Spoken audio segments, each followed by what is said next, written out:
घर में सुंदर सुंदर पकवान बन रहे थे। पूरे वृंदावन में बन रहे पकवानों की सुगंध ही सुगंध आ रही थी।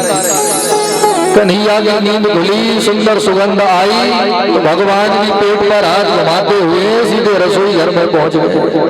भैया, अरे बड़ी सुंदर सुंदर मिठाइयां बना रही हो, हमको खाने को नहीं दोगी? भैया ने कहा, लाला आज तो हमारे घर में पूजन होता है, घर भोजन मिलते हैं। किसका पूजन होता है? बोले देखो हम तो घर के काम कर रही है, तुम बाहर अपने बाबा के पास में जाओ, उनसे ही जाके पूछो, वो तुम्हें बताएंगे। तो दोनों भैया दौड़े दौड़े बाहर चले गए। बाबा बाबा आज किसका पूजन होता है? अरे कन्हैया, आज हम सब लोग मिलकर के इंद्र का पूजन किया करते हैं। क्यों बाबा, इंद्र का पूजन क्यों करते हो? बेटा, हमारे भगवान तो इंद्र देवता ही है। पर्जन्यो भगवान इंद्रो मेघ तस्यात्ममूर्तया तेति वर्षन्ति भूतानां जीवनं प्रेरणं जीवनं वया। बेटा, इंद्र के पूजन से इंद्रदेव प्रसन्न होकर बरसात करते हैं तो जमीन हरी भरी हो जाती है, खूब चारा होता है, हमारी गैया चारा चरती हैं, खूब दूध देती हैं, जिससे हमारी जीविका चलती है। तो हमारे अन्नदाता जीवन दाता इंद्रदेव है।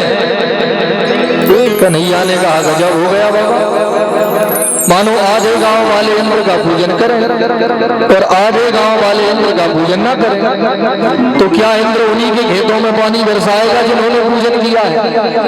उनके खेतों में बरसात नहीं होगी जिन्होंने पूजन नहीं किया। बाबा, अरे भगवान ने सेवा दी है इंद्र को बरसात करने की, भगवान का सेवक है ये। अगर उसने समय पे बरसात नहीं करी ना तो उसकी नौकरी चली जाएगी, कोई दूसरा इंद्र बनेगा। बाबा, सैकड़ों वर्षों से आप पूजा कर रहे हो, कभी इंद्र ने दर्शन दिए? नहीं दिए। इतनी श्रद्धा से भोजन बन रहा है, कभी इंद्र भोजन करने आया? कभी नहीं आया। तो हम कैसे माने कि जो हमें मिल रहा है वो इंद्र ही दे रहा है? बाबा, वास्तव में हमें सब कुछ तो दे रहे हैं गोवर्धन भगवान। उन्हीं की तलहटियों पर हमारी गैया चारा चरने जाती है। हमें भूख लगती है तो पेड़ों के फल तोड़ के खा लेते हैं, प्यास लगती है तो झरनों का पानी पी लेते हैं। तो जीवन दाता अन्नदाता है गोवर्धन भगवान। तो पूजन कर रहे हो इंद्र का? अरे पूजन करना ही है तो गोवर्धन का करो। और देखो गोवर्धन की कृपा।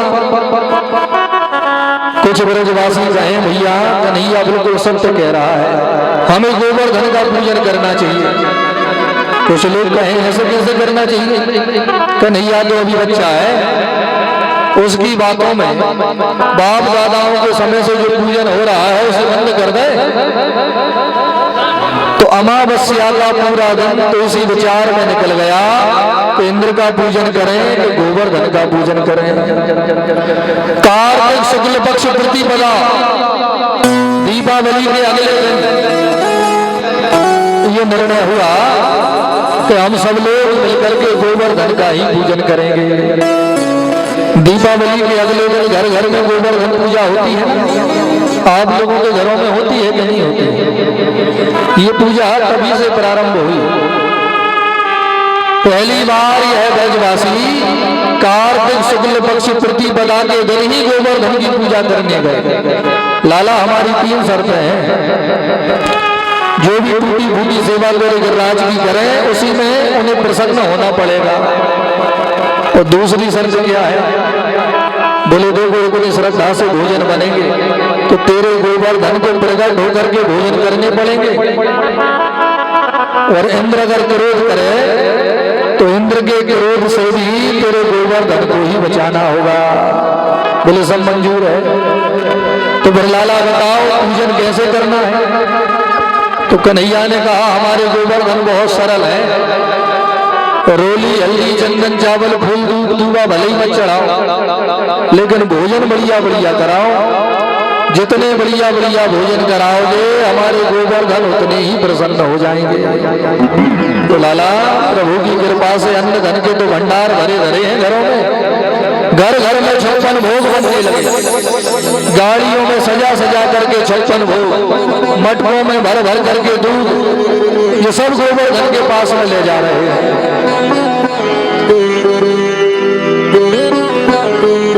यह कुछ और ग्राम के लोगों ने भंडारे के लिए सहयोग किया है। जो काल 11 का लिखे